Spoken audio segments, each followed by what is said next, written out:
This is Algebra 2 at Trig. This is the second day for 5.2. We're looking for the end behavior of a graph. The end behavior of a function is the direction of the graph as x approaches positive infinity and negative infinity. So as we look to the left, we're looking at where does the graph go. As the x values get larger, where does the graph go? For the graph, the polynomial function, or of a polynomial function, the end behavior is determined by the function's degree and by the sign of its leading coefficient. The degree, just knowing if it's even or odd, is the degree 1, 3, 5, or 7. That would make it an odd number. That means it's going to be going in opposite directions because positives are going to make a positive, but an odd number of negatives make it fall. So they would be going in opposite directions. So this graph is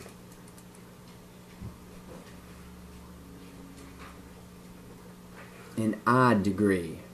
The leading coefficient is determined by looking at what happens when x gets big. When x is positive and getting big, the graph is increasing. So the leading coefficient has to be positive. On this graph, we also see that it's going in opposite directions, so we know that it's an odd degree. The leading coefficient is determined by looking where x is positive. When x gets really big, where's the graph going? It's falling. So this is going to be negative.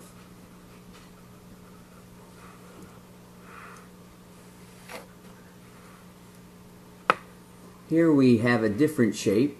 It's not quite a parabola. Parabola would have a smooth curve at the bottom where the vertex is at. This has got a bump down here at the bottom, so it's looking more like a W. It could have up to 4 x-intercepts. It has 3 turning points. So we know that this is going to end up being an even. Because it goes in the same direction, we know that the degree is going to be even. Because it increases to the right, we know it's going to have a positive leading coefficient. Here we have our graph going in the same direction. So we know that has to be an even degree. It either is a 2 or 4 or 6 or an 8. We could probably rule some of those out. It's definitely not a 2 because it's not a smooth curve. Most likely a 4. But what we're looking at here is it even or not? The leading coefficient, when x gets really big, the graph is dropping. So we know that the leading coefficient would have to be negative. Just like a parabola would be, it would open downwards if the leading number was negative. So would any even degree function. Now we're going to look at the end behavior. What this reads is as x approaches negative infinity, the function is doing what? As x approaches negative infinity means that we look to the left, the function's going down, it's going down forever, so it's approaching negative infinity. As we look to the right, positive infinity for the x's, what happens to x or f of x while x gets larger? The graph increases, so it approaches positive infinity. On this one, when x approaches negative infinity, when we look to the left, the graph itself is going up. As we look to the right, the graph is going down, so that would be negative infinity. We can tell, or we would assume that by looking here at a leading coefficient is negative.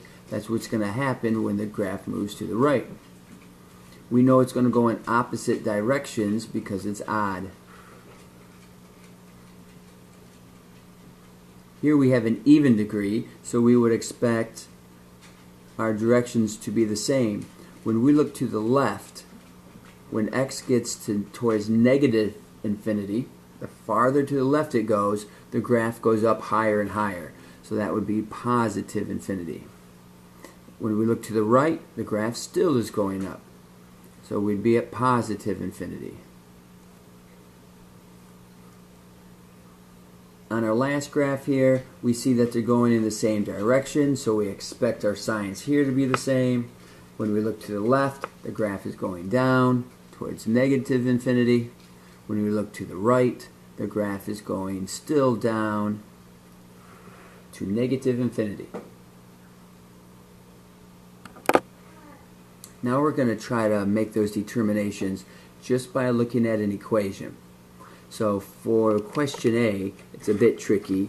We're looking at it here, and we first need to determine what is the degree of this function. How do you tell what the specific degree would be? The degree of this function, to determine any function's degree, you look at the biggest exponent. So here we start with a 3, 2, but we have an even larger exponent out here as 4. So we're going to write this in standard form, which would mean to put the largest exponent first. Then we'll put the next one in there.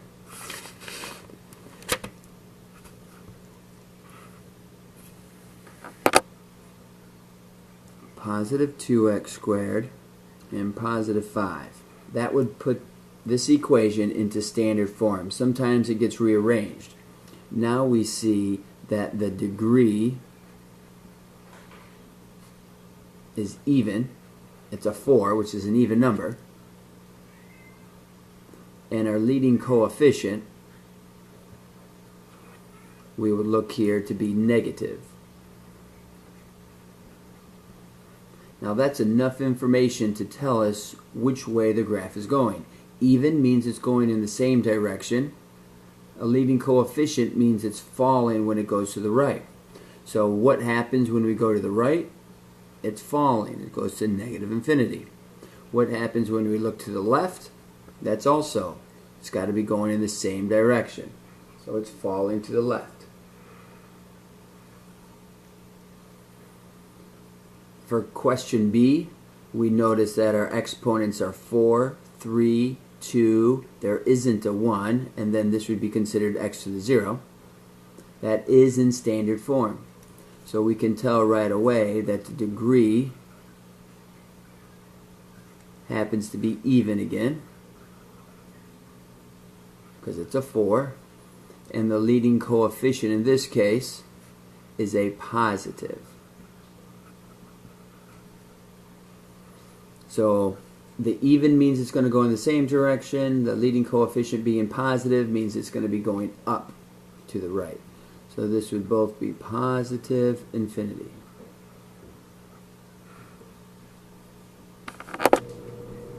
Now we're going to look specifically at graphs.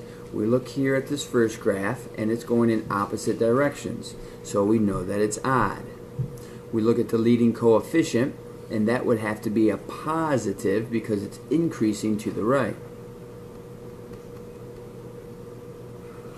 We look here at question B, the graph is going down. They're going in both directions, or they're going down from looking to the left and looking to the right, so this has to be even.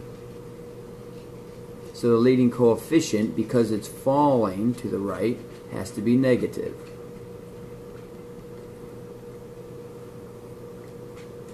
Graph C, they're going in opposite directions, so it has to be odd.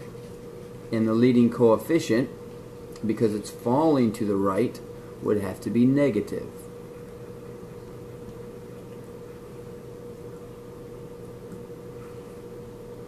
We're going to talk about how to graph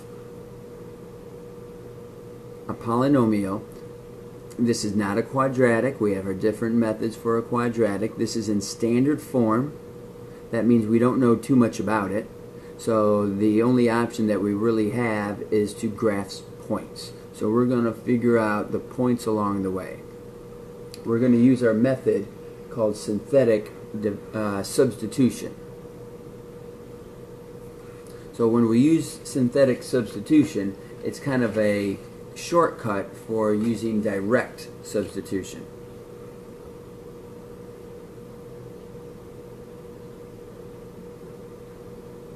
remember from our previous lesson that we learned to take the coefficients, which would be -1, 2, 2, and -1. Each of the numbers in front of the x's and the constant number. We'll plug in our -3, drop down your first term, multiply, add those together, multiply, add those together, multiply, and add those together. So when x is -3, we get the number 38.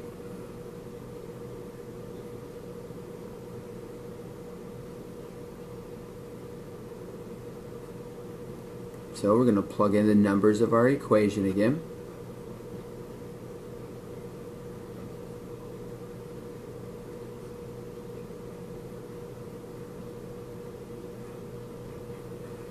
When x is -2, we get the answer of 11.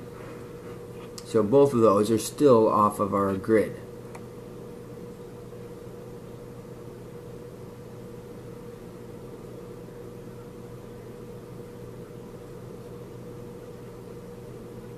So we bring down our first term and multiply, multiply, multiply. This time we got a 0. So when x is -1, we got 0. That is on our graph, so we can put our dot there. When x is 0, we could either do synthetic substitution again, or we could look at kind of a direct substitution format. When you cube 0 or square it or multiply it by 2, you're going to get 0, 0, 0, and you're going to get a -1. So when x is 0, we have -1. That's always going to be the y-intercept for any polynomial.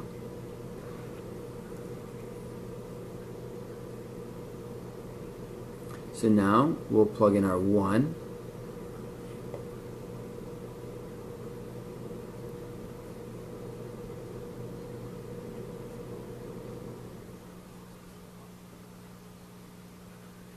So when x is 1, we got the answer of 2.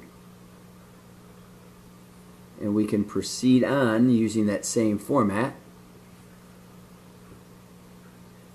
We're going to look at what happens when x is 2.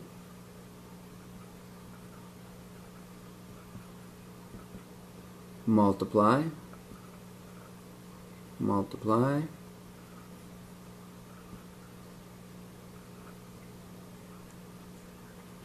so when x is 2, we get a value of 3. And then our last one is to see what happens when x is 3.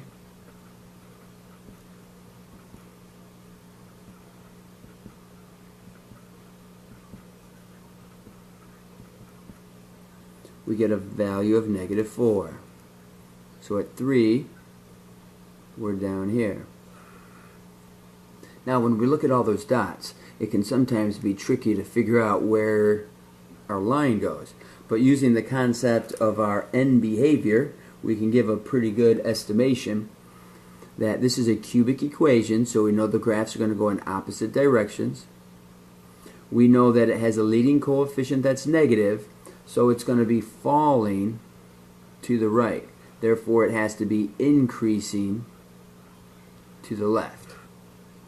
And everywhere in between, it's going to be coming up and curving through those points nice and smooth. Because it's a cubic equation, it can only cross up to 3 times. So I know it's not going to curve back up and back down again. It's not going to have that many turning points. Turning point is where the graph goes from an increasing to a decreasing. So we'd really look at those x-intercepts and our turning points.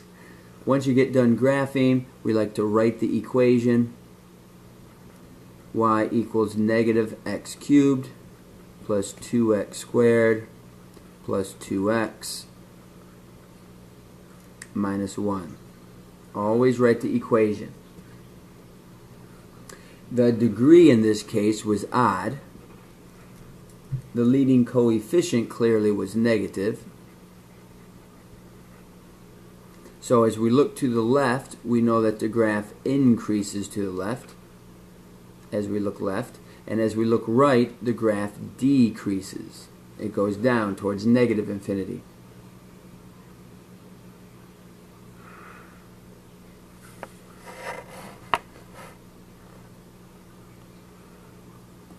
Here's our equation again.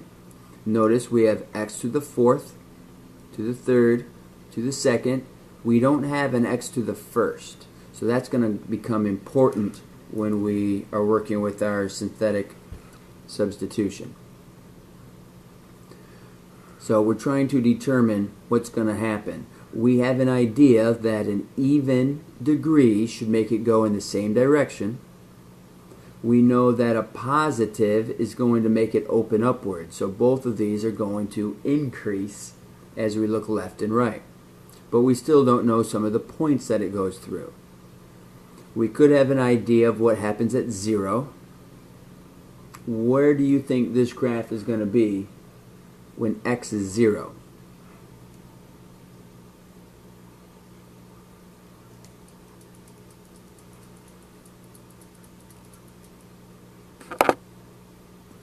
When x is 0, we're going to be at 4, because 0 to the fourth, 0 to the third, 0 to the second is just 0, 0, 0 plus 4 more.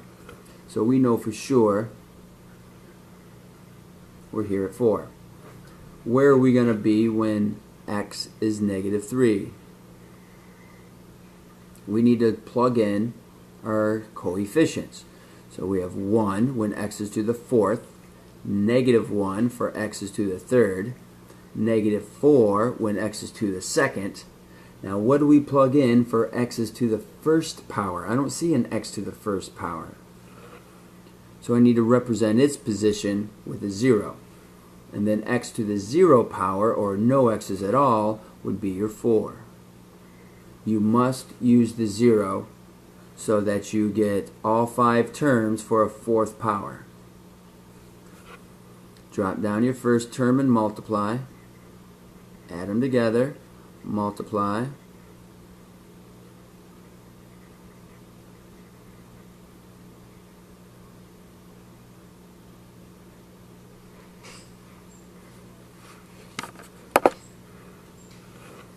So now here for this problem we get 76. So when x is negative 3, we're way up at 76.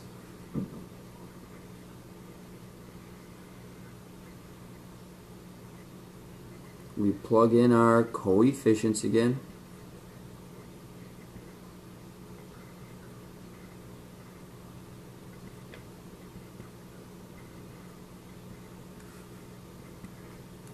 And when x is negative 2, we're still off the graph.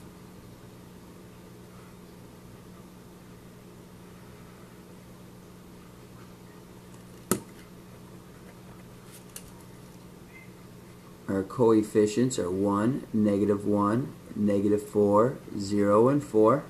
We're going to try to work with the number negative 1.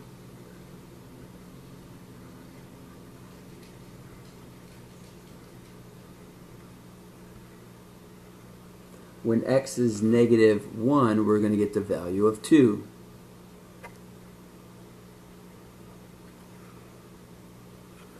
We already know what happens when x is 0.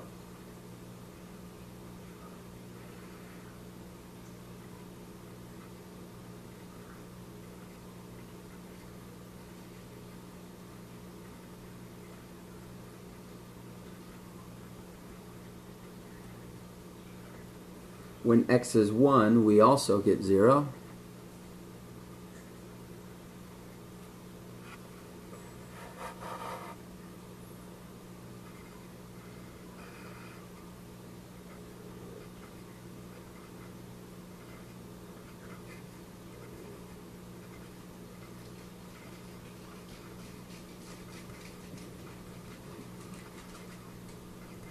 When x is 2, we're going to get negative 4. So when x is 2, Now, where do you think we're going to be when we plug in 3? We still plug in our coefficients, which is 1, -1, -4, 0, and 4. Bring down.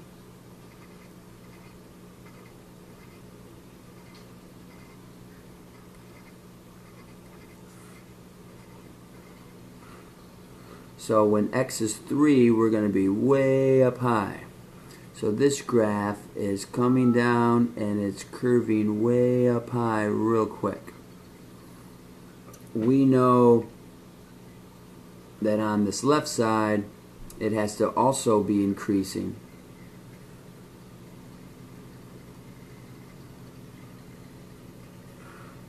So there's our almost W-looking shape.